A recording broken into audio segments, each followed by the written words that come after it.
नमस्कार, फर्स्ट बिहार झारखंड में आपका स्वागत है। मैं राहुल ओझा आपके साथ। बिहार इलेक्शन 2020 में सक्रिय राजनीति का हिस्सा लालू प्रसाद यादव नहीं है, लेकिन उनकी पार्टी जो है वो मैदान में है। नेता प्रतिपक्ष तेजस्वी यादव के कंधे पर पूरा जो दारोमदार है वो है, लेकिन लालू प्रसाद यादव का अपना कद है, उनके जो फैंस हैं और उनके जो चाहने वाले हैं उनका अपना जो कुनबा है वो है। और इस बीच लालू प्रसाद यादव की भले ही अनुपस्थिति हो, सशरीर और बिहार में हाजिर नहीं हो, लेकिन जो बिहार की राजनीति है वो लालू प्रसाद यादव से चलती आई है। राजनीति का प्रमुख केंद्र है लालू प्रसाद यादव, और शायद यही वजह है कि जो बिहार की राजनीति है वो अब रांची शिफ्ट कर चुकी है। चुनाव बिहार में होने वाले हैं, लेकिन चुनावी जो सरगर्मियां हैं वो रांची में बढ़ी हुई है। हम ऐसा इसलिए कह रहे हैं क्योंकि लालू प्रसाद यादव फिलहाल जो हैं वो रिम्स के डायरेक्टर के बंगले में शिफ्ट हैं, जहां उनका इलाज चल रहा है। कोरोना संक्रमण के बीच उन्हें वहां शिफ्ट किया गया, लेकिन वहां से अब जो तस्वीरें निकल करके सामने आ रही है वो बता रही है कि लालू प्रसाद यादव का कद क्या है। सैकड़ों की संख्या में जो लोग हैं लालू प्रसाद यादव से मुलाकात करने के लिए पहुंच रहे हैं। हालांकि सबकी मुलाकात नहीं हो पा रही है।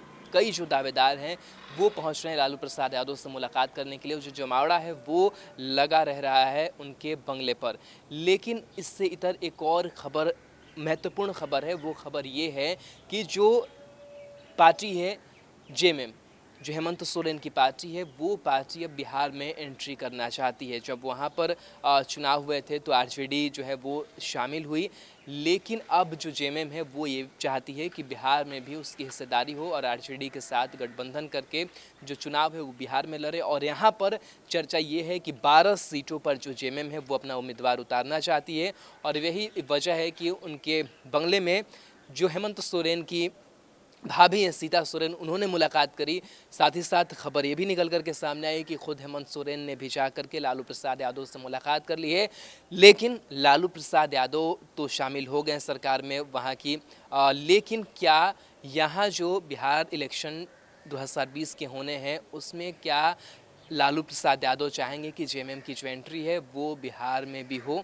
ये तमाम जो सवाल है वो मुँह बाया खड़ा है, क्योंकि एडजस्टमेंट ज़रूर हेमंत सोरेन ने भी किया वहाँ जब इलेक्शन हुए तो क्या लालू प्रसाद यादव भी एडजस्टमेंट जो है वो करेंगे? क्योंकि महागठबंधन के हालातों की अगर बात करें तो लगातार यहीं ही एक आध पार्टियों में जो है, अब तो पार्टियां कम ही होती जा रही है। जितना मांझी निकल गए, कुशवाहा निकल गए, एक कांग्रेस बची हुई है, वीआईपी है और आरजेडी है। लेकिन जब इन दो ही तीन पार्टियों में बात आपसी नहीं बन पा रही, सीटों पर समन्वय स्थापित नहीं हो पा रहा है, तो क्या जेएमएम पार्टी जब बिहार के सियासत में एंट्री करेगी तो उसको कितनी सहजता से स्वीकार कर पाएंगे लालू प्रसाद यादव? ये बड़ा सवाल बना हुआ है। हालांकि जो बातें हैं वो ज़रूर जेएमएम की तरफ से रखी जा रही, कम से कम 12 जो सीटें हैं विधानसभा की उस पर हमारे प्रत्याशी जेएमएम के उतरेंगे महागठबंधन के तहत, और मिलकर के जो चुनाव है वो लड़ा जाएगा। तो इस तरीके से जो सियासी हलचलें हैं वो बढ़ी हुई है, और जो लगातार दावेदार हैं वो मुलाकात करने के लिए पहुंच रहे हैं।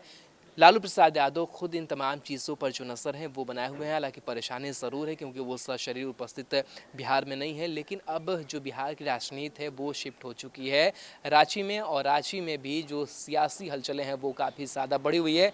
अलग अलग चीज़ें जो हैं वो देखने को मिल रहे हैं। लगातार जो अपडेट है वो निकल करके सामने आ रहे हैं। हालांकि समय बहुत कम बचा है। 1 अक्टूबर से जो नोटिफिकेशन है पहले चरण का वो जारी हो जाएगा, और काफ़ी कम वक्त जो है वो रखा है चुनाव आयोग ने कि ये सारे जो चुनाव है वो उसकी प्रक्रिया जो है वो करा लेनी है। काफ़ी कम दिनों का जो वक्त है वो रखा गया। दशहरा के बाद और दीपावली के पहले सारी चीज़ें वो ख़त्म हो जाएगी। लेकिन जो भी अपडेशन आएंगे बिहार की सियासत से, चाहे वो राजनीति की भी सियासत जो बढ़ी हुई है, इन तमाम सियासत के हलचलों से आपको हम रूबरू कराते रहेंगे। आप फर्स्ट बिहार झारखंड के साथ बने रहिए।